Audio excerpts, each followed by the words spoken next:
เพิ่นบอกอยู่ว่าอย่าลุกถ้าสิขาผูกกลัวให้ขึ้นย่นหมูประจักษ์นี่มันบ่ได้ไปวิ่งกับเพชรมันก็สิงามจังเลยเนาะน้ำบานน้ำทางนี้ค่ะโยมลงไป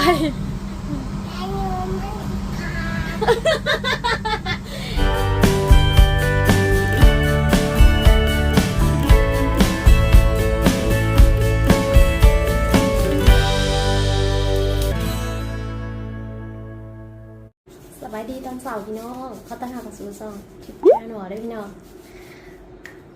ตอนนี้เป็นเวลา6:00 นพี่น้องทิพย์ขึ้นมานำแม่น้องนิวลงไปใส่บาตรวันนี้แม่นทางพระอาจารย์พร้อมด้วยคณะญาติโยมเพิ่นสิเดินทางเข้ากรุงเทพพี่น้องตอนเสาร์นี้เพิ่นเขามาหับบาตรอยู่หน้าห้องแฮม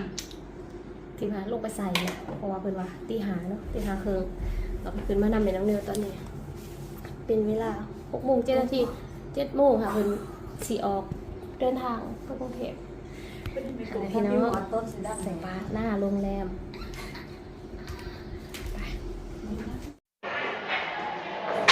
คนอื่นค่ะเพิ่นเก็บกระเป๋าลงผอมพี่น้องเพราะว่าเพิ่นสิออกเลยเด้แต่ว่าเฮายังซ้ายๆจังสิออกสิทาขึ้นสิงสาแล้วจังสิกลับสิพาเด็กๆไปขึ้นสิงสาเพราะเมื่อคืนบ่ได้ขึ้น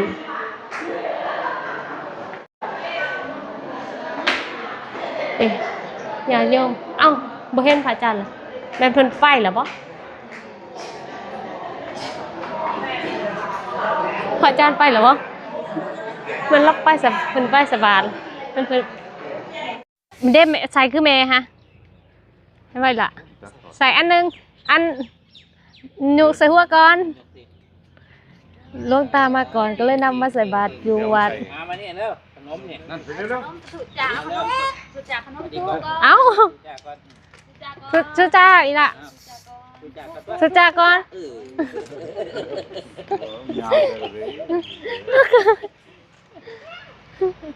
หอมแก้มเร็วหอมแก้มเนี่ยเมื่อวานนี้ญาติโยมเพิ่นมาวัดแห่งนี้เป็นวัดสุดท้ายพี่น้องก็คือวัด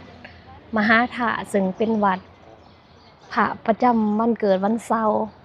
แล้วมื้อนี้ก็ตรงกับวันเสาร์พอดีพี่น้องเนี่ยเสาร์นี้ก็เลยพากันมาไหว้พระวัดแต่ละวัดสะอาดเนาะป้าบรรยากาศดีพี่น้องแนมไปฝั่งนั้นมีแต่วิวอันนาภูเขาภูผาป่าไม้ธรรมศาสตร์ไปเข้าไปไวได้แดงบอลไวทั้งนี้เพิ่นถ่วงบ่ดูมีต้นไม้เต็มเลยเด้อโอ้หั่นแหละอันเฮาปลูกหายังว่ายากแล้วเนาะอันนี้หันเกิดได้จังได๋เนาะตามไข่บ่แต่ว่าอีหยังมันสิไปผงอยู่นกหั่นแหละขามาต้นโพนำดู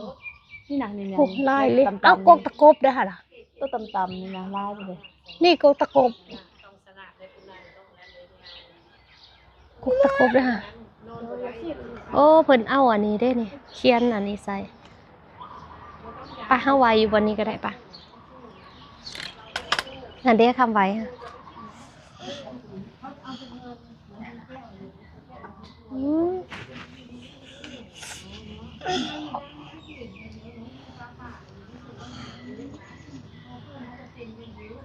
ป้าพี่น้องเมื่อวานนี้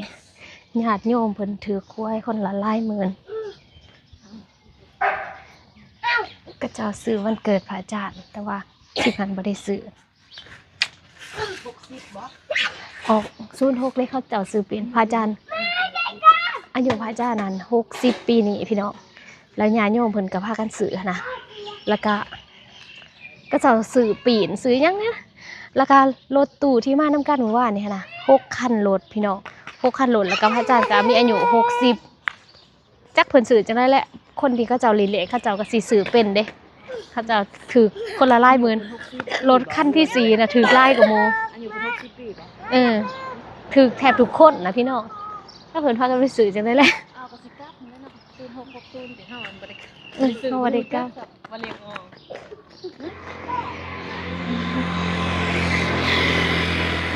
เล็กบรรยากาศดีขนาดเลยเนาะ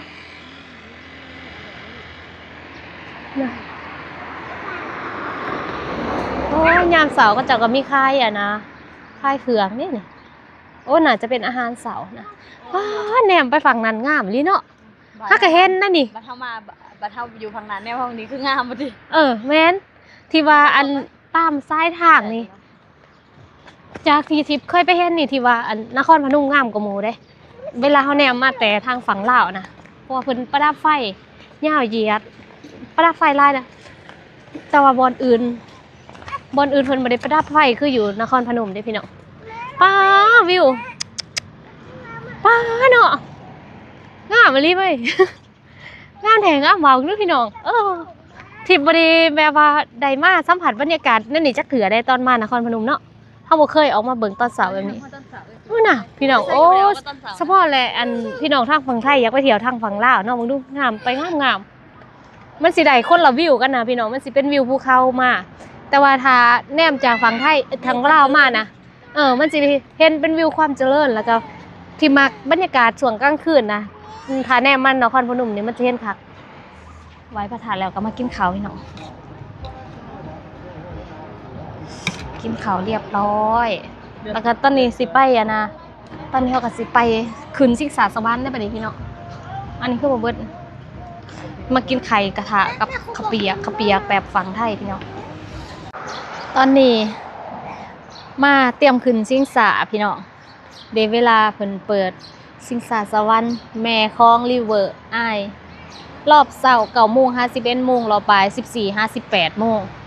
โอ้ 14:58 นเนาะแต่ว่าปิดระบบหา2 ทุ่มเด็กน้อยไปพุ่นล่ะชิงช้าอยู่นี่พี่น้องแต่ว่าท่านได้เปิดนี่บอลหลับตัวอยู่นี่แต่ว่าเจ้าหน้าที่ว่าท่านได้มาเถอะแต่ก็บ่ได้มีแต่เฮาได้มาพี่น้องดิทางนี้ก็มีทางนี้สงสัยเพิ่นก็สิมาขึ้นคือกันหรือมาถ่ายรูปซื่อๆว่าเลือดจังได๋พูนเด็กๆไปแหละบอลเครื่องลินพุ่นน่ะ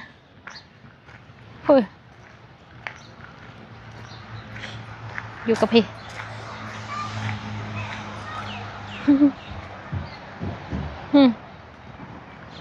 ป้า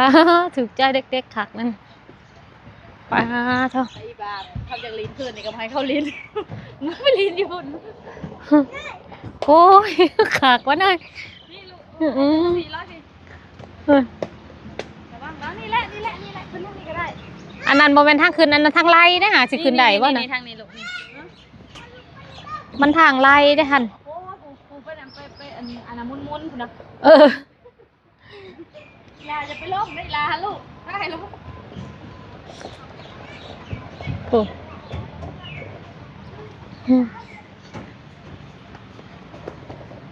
เนี่ยรถตู้เฮากำลังเตรียมเดินทางออกแล้วพี่น้องเพิ่นนัดกันอยู่นี่แล้วก็เพิ่นก็สิออกเมื่อแต่ว่าเฮานะยังเสียนี่อยู่เฮายังสิทาลินสไลด์สิทาขึ้นสิงสาอยู่นี่โอ้เด็กๆม่วนคัก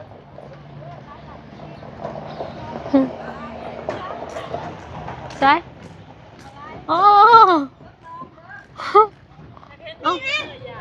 ใช่บ่คืนบ่นั่งหน่อยค่ะบ่ลงเอ้ยจะไปหุ่นบ่บ่คืนทางนั้นนิ้วบ่แม่นทางลงจังได๋คนอื่นลงเขาอันน่ะพอดีต่ำโลดไอ้ไม่ลามาไล่ลงมันบ่ได้ไล่แห้งดอกลูกลงมานี่เด้มาไล่หน่อยเด้มาไหนโคงค่ะมันบ่ได้ไล่แห้งดอกไปเลย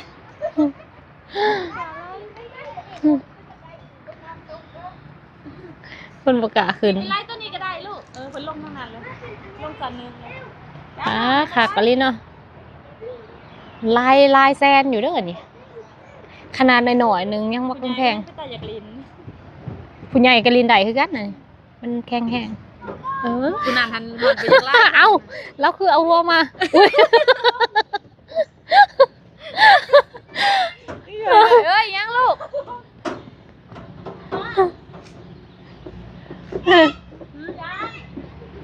หยาดเบิ่งเด็กหน่อยสิลงบ่บกกาลง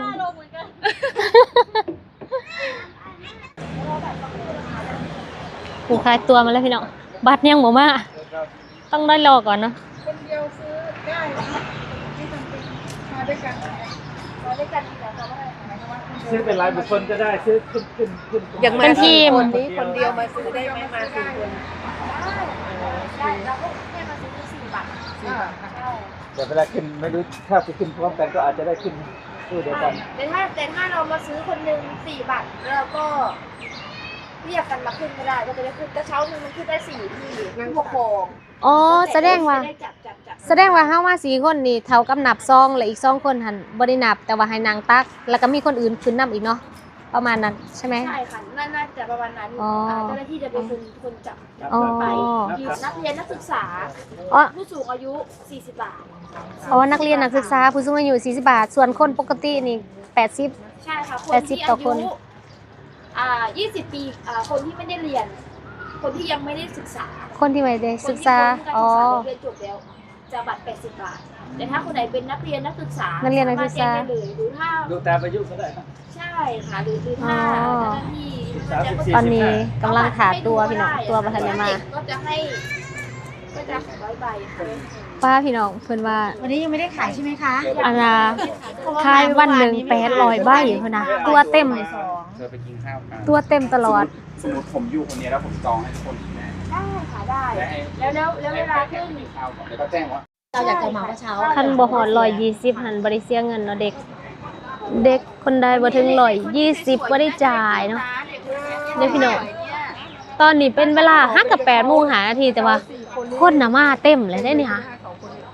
คิวเต็มตั้งแต่เสาร์เลยเห็นว่าแต่ละ 16 ค วัน น ผู้สูง3แล้วก็นักเรียน1 เขาต้องไม่ได้เสียแต่เด็ก บ่ลอยเท่าไรลอยหาบ่อย่าไปดูลูกนะไปลอยหาเดี๋ยวประมาณลอยหาอ่ะไปอีลาบันนี้อีลาเท่าไรอีลาเขาไปแท็กอีลาเขาไปแท็กเอาไปกูละทางลังนะอีลาไปยื่นแท็ก100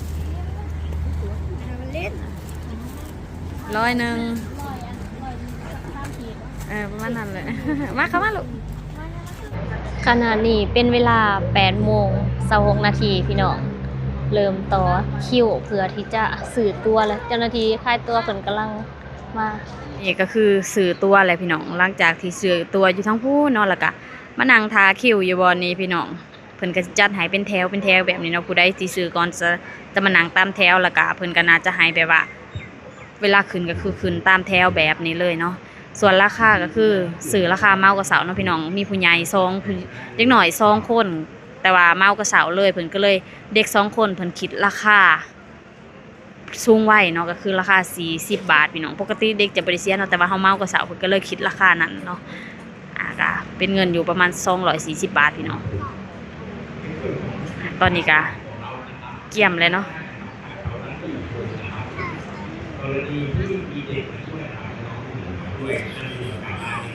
ในการขึ้นสิงสารนี่ก็สิมีกฎระเบียบซึ่งเพิ่นจะเขียนเป็นแผนป้ายแล้วก็วางไว้ให้อยู่แต่ว่าก่อนที่จะขึ้นสิงสารสวรรค์เจ้าหน้าที่ก็สิมาบอกกฎระเบียบอีกเทื่อนึงแล้วก็ขอควรระวังแล้วก็บอกเบอร์โทรฉุกเฉินเพื่อว่าขึ้นไปทางเทิงแล้วเกิดเหตุฉุกเฉินหรือว่าเหตุขัดข้องที่ยากลงก็สามารถติดต่อเจ้าหน้าที่ได้ตามเบอร์ที่เพิ่นได้แจ้งไว้ซึ่งเพิ่นก็จะมีเขียนไว้แล้วก็บอกให้ทุกคนจดไว้พร้อมส่วนทีมงานเฮาถ่ายรูปไว้เรียบร้อยเพราะว่าประตูมันจะเปิดได้แต่ทางด้านนอกอย่างเดียวบ่สามารถเปิดทางด้านในได้ฉะนั้นต้องไปติดต่อเจ้าหน้าที่อย่างเดียวถ้าอยากลงแนะนำให้ทุกคนก่อนที่จะขึ้นไปเล่นสิงสารสวรรค์ให้เข้าห้องน้ำให้เรียบร้อยเพราะว่ามันจะใช้เวลาในการขึ้น45 นาทีโดยการหมุนอยู่2รอบอันนี้ก็คือตัวของเฮาพี่น้องมันจะมีราคา80 บาทนี่เป็นสีน้ำตาลตัวนี้40 บาทบัตรเด็กหน่อยเนาะครึ่งขาเฮาจ่ายเมากระเสาเด็กปกติราคาเต็ม80 บาทมี2คนส่วนเด็กน้อยหั่นนะเฮาเมากระเสาเพราะว่ากระเสานึงมันนั่งได้4คนเมากระเสาเพิ่นให้จ่ายครึ่งขาเนาะเด็กน้อยคนละ40 บาทเฮาจะได้นั่งถ่ายบรรยากาศยานเด็กน้อยโบกวิกไวๆหั่นนะพี่น้องก็เลยว่าเด็กนั่งส่วนตัวตอนนี้ฮอตคิวไปขึ้นแล้วพี่น้องมาทาตั้งแต่เช้าก็เลยได้ขึ้นก่อน ขึ้นเลยบ่ไปขึ้นเลยไป45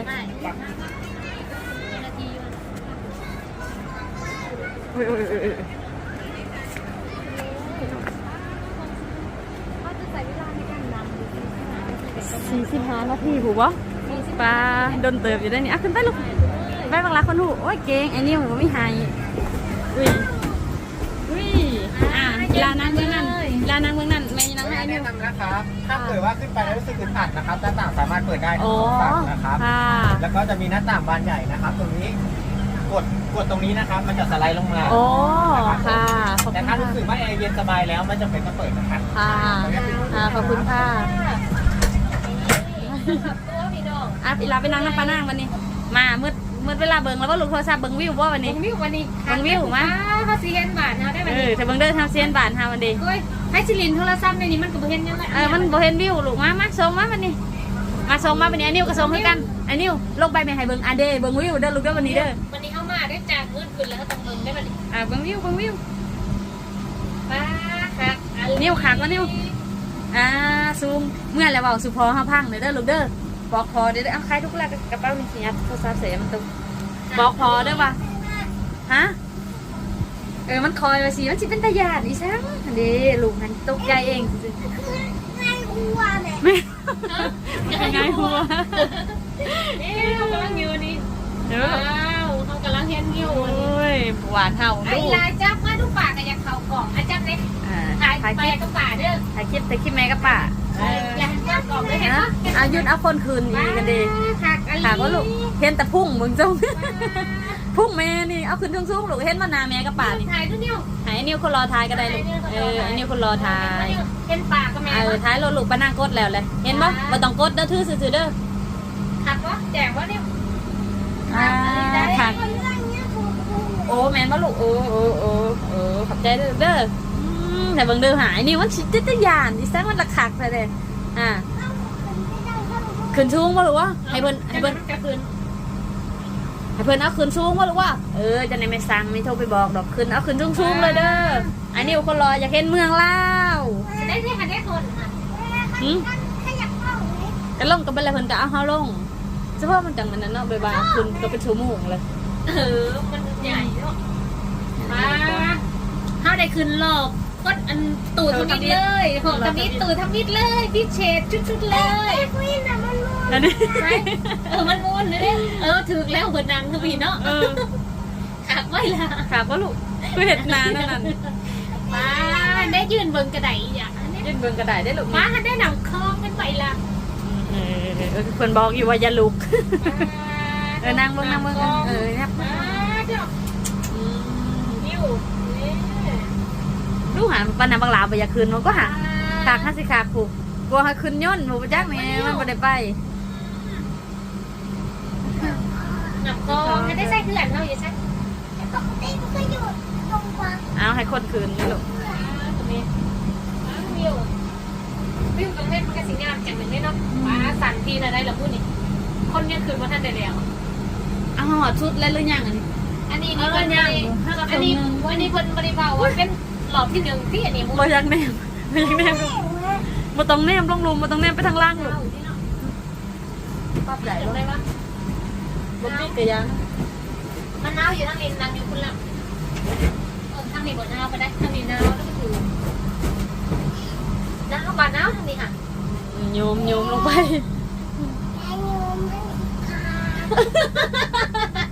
ปานหน้าโยมมันสิขาดอีไรยังมันขาด เดี๋ยวโยมลานบอกไม่จังโยมปานหน้าบ่ ขาดก็เลย มันสิขาดตัวซั่นฮะบ่มีฮักลูกเขาเฮ็ดแข็งแรงเขาเฮ็ดทนทานดีเล็กบักแข็งๆนึงเห็นบ่ลูก โซนสุดใหญ่ฟังเด้ออีไรมันน่ะ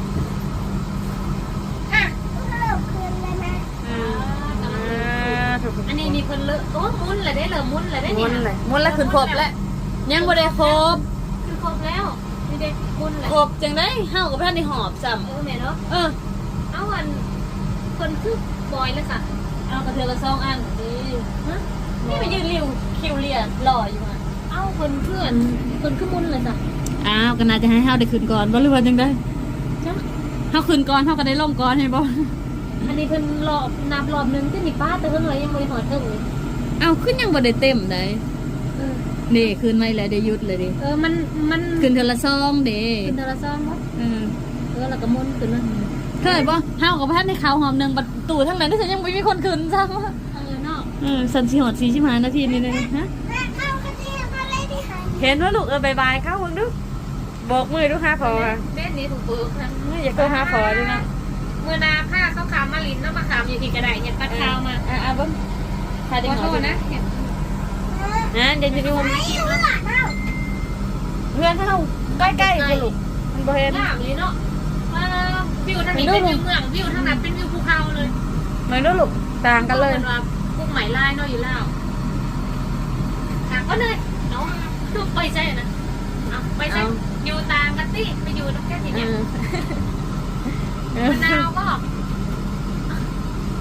อยู่หันแล้วลูกว่ามาได้ มาอยู่นั่น อย่ายางได้เพิ่นบอกว่าบ่ให้ลูกยางเห็นบ่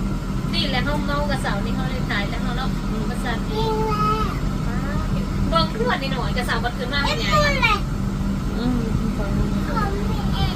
มีแอร์ป่ะลูกแอร์เย็นสบาย กระเสาจะนุ่นอยู่45 นาที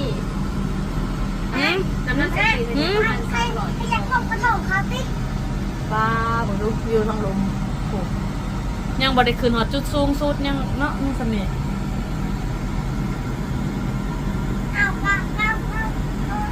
เห็นบ่นิวมันบ่ได้เป็นตาหยานเพิ่นนะทั้งไหนทั้งห้องบ่อยากขึ้น มันละคักแต่เนาะ เนาะไหนเขาเจอนะมันนิ้วลงขึ้นไหมสัน ลงว่าลูกวันนี้อยู่ผู้เดียวอยู่ลุงหรือสิขึ้นน้ำแม่ต่อมันคักเนาะเยี่ยมบายบายด้วยบายบายพอด้วย หัวเทิงได้เนี่ย บายบายพอด้วยแม่สิส่งผู้คิมให้พอนี่บายบายบายบายนี่ได้สิส่งคิมให้พอบอกพอด้วยมาคืนน้ำกันเอิญพอด้วยมาพอทัน นั่นเลยขึ้นยุ่นนะว่า ยังบ่ได้หอดชุ่มสุดได้นี่อุ่นยังบ่ฮักกะเคิงหนึ่งพี่เนาะนี่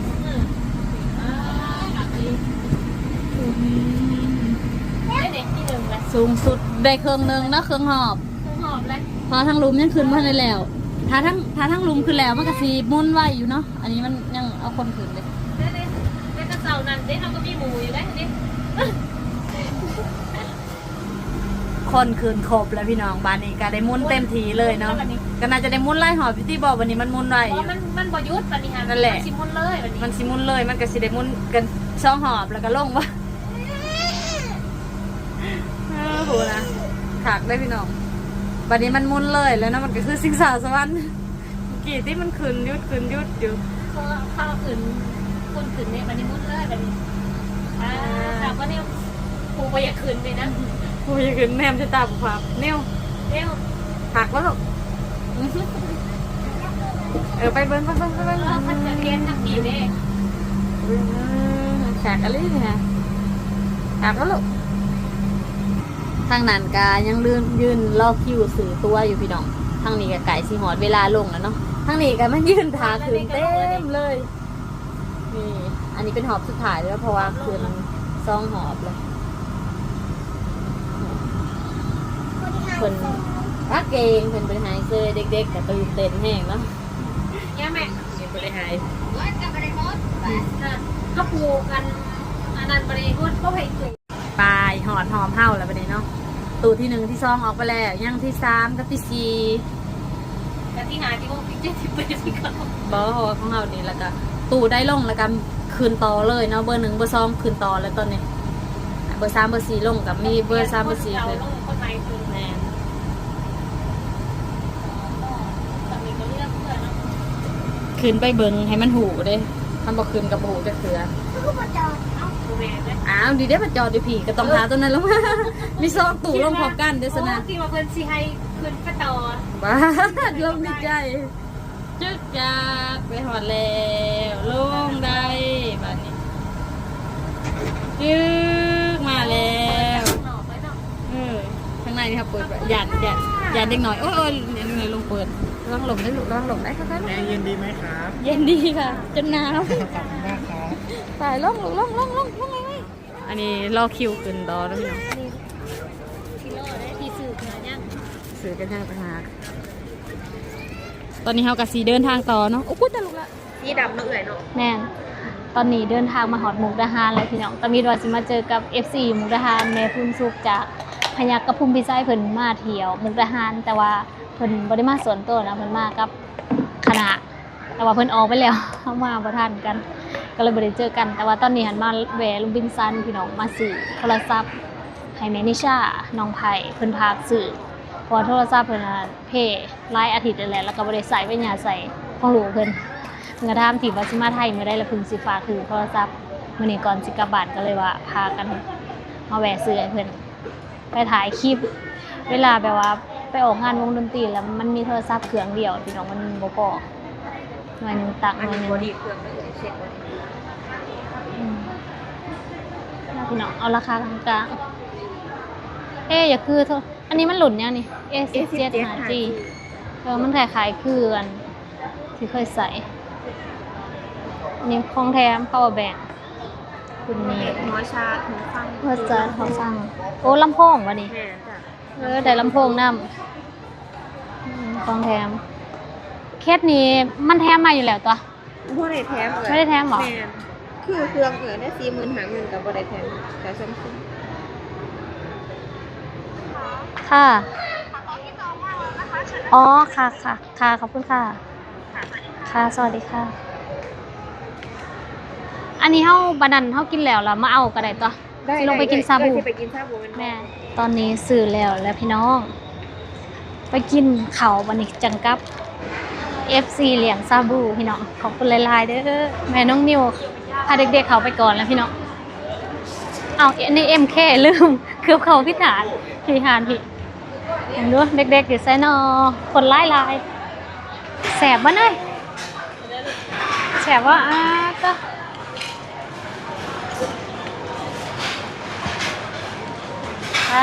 แสบบ่เนย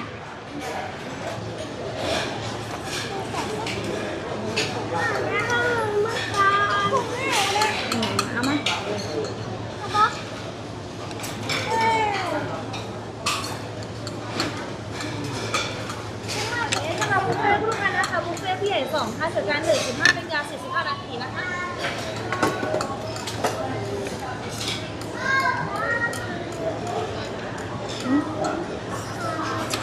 มาไทยครั้งนี้มีแต่คนทวงว่าทริปมันจอยลงพร้อมลงพี่น้องตอนแต่ก่อนทริปน่าจะน้ำหนักประมาณ52โลแล้วก็พยายามลดภายใน3เดือนลงมาอยู่48โลแล้วก็บ่ลงอีกเลยได้แต่ว่ากลับมาไทยครั้งนี้หลายคนทวงว่าพร้อมลงเป็นน้ำที่เพชรเวียกที่บอกพี่น้องแต่ว่าน้ำหนักซ้ำเก่าน่าจะแปลว่าเปลี่ยนจากไขมันเป็นกล้ามเนื้อบ่หลายคนเบิ่งก็คือว่าจอยลงแต่สำหรับทริปเท่าเก่าแต่ว่าเวลานุ่งเสื้อผ้าก็รู้สึกว่านุ่งสะดวกสบายขึ้นกว่าเก่าแล้วก็รู้สึกว่ามันก็เลิงมันก็รวมลงค่ะนะพี่น้องน่าจะแปลว่ากระชับขึ้นหลายกว่าที่จะพร้อมลงที่บอกหรือว่าจังไดหลายคนบอกว่าซ้ำนี่พอดีพี่น้อง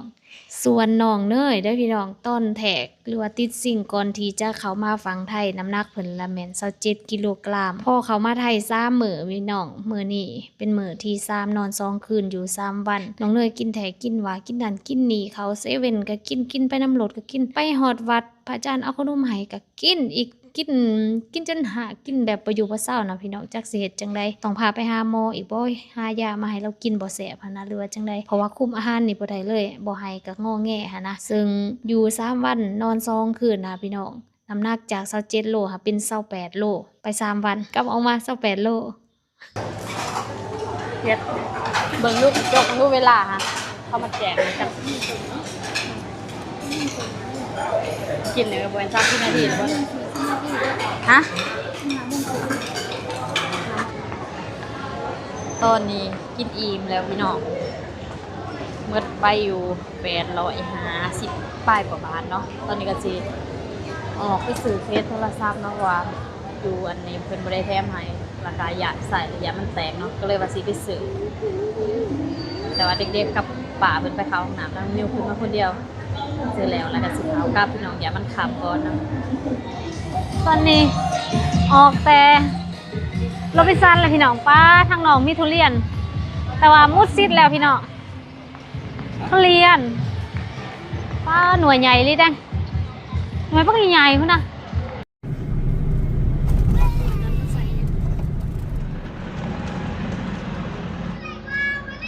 กูได้วาวอีนี่มันไม่ใช่อ้วนอยู่บ่มันมากใช้แอปเปิ้ล